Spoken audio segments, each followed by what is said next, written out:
Olá, caros alunos. Vamos resolver mais uma questão de filosofia no Enem. A natureza fez os homens tão iguais quanto as faculdades do corpo e do espírito, que, embora por vezes se encontre um homem manifestamente mais forte de corpo ou de espírito mais vivo do que outro, mesmo assim, quando se considera tudo isso em conjunto, a diferença entre um e outro homem não é suficientemente considerável para que um deles possa, com base nela, reclamar algum benefício a que o outro não possa igualmente aspirar. Essa assertiva está na obra Leviatã de Thomas Hobbes. Para Hobbes, antes da constituição da sociedade civil, quando dois homens desejavam o mesmo objeto, eles... Olha, para a gente poder fazer essa questão, basta a gente saber um pouco sobre as teorias da criação do Estado, que eu falei em aulas anteriores aí, quando eu falava de Thomas Hobbes, Locke e Rousseau.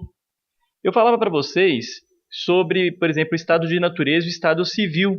Exatamente, a constituição da sociedade civil seria esse estado civil. E o estado de natureza? Aquele estado pré-social. E eu falava para vocês, quando eu falava de Thomas Hobbes, que é o autor dessa assertiva, que a natureza humana, segundo ele, é individualista e egoísta, e os seres humanos nem sempre se organizaram em comunidades. Então, nesse momento, antes de se organizar em comunidades, eles estavam em estado de natureza. Mas por que eles se organizaram? Porque viver em agrupamentos sociais organizados seria uma maneira que eles encontraram de garantir a sua sobrevivência e garantir o justnaturalismo, que eu também expliquei, que é exatamente aqueles direitos naturais. Então, nesse estado de natureza, o anterior ao pré-social, os seres humanos eles são livres e a única lei existente é a do direito natural que eu falei.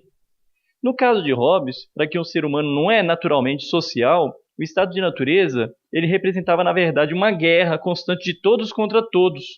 Então ele vai afirmar que o homem é lobo do homem. Aí fica fácil de resolver a questão. Então, para Hobbes, antes da constituição da sociedade civil, quando dois homens desejavam o mesmo objeto, se o homem é lobo do homem, eles recorriam aos clérigos. Tinha clérigo? Eles consultavam anciãos? Tinha organização social? É importante a gente ressaltar aqui que ancião aqui não é só uma pessoa que é mais idosa, não. O ancião era um grupo, né, que geralmente na organização social, nas tribos antigas, era um grupo que era responsável por uma sabedoria maior, por uma organização, por uma direção. Então, na verdade, aqui ancião, nesse sentido aqui, já pressupõe também uma organização social. Não é só a questão da idade, mas sim o exercício que eles tinham dentro da comunidade. Eles apelavam aos governantes? Também não tinha organização social. Então, ou seja, essa letra B, C e D, né, elas já seriam descartadas logo de cara, porque nós estamos falando no momento antes da constituição da sociedade civil. Ou seja, não existia organização religiosa, não tinha anciãos, não tinha governantes. E aí vem a alternativa A e E. Aí a gente pensa, eles exerciam a solidariedade?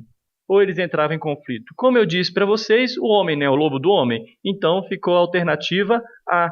Eles entravam em conflito quando dois homens desejavam o mesmo objeto, eles entravam em conflito. E a existência do Estado foi justificada exatamente para isso, né, para apaziguar esse conflito. Então, eu espero que tenha sido claro, questão facílima, né, gente, para quem conhece o contratualismo. Até a próxima aula.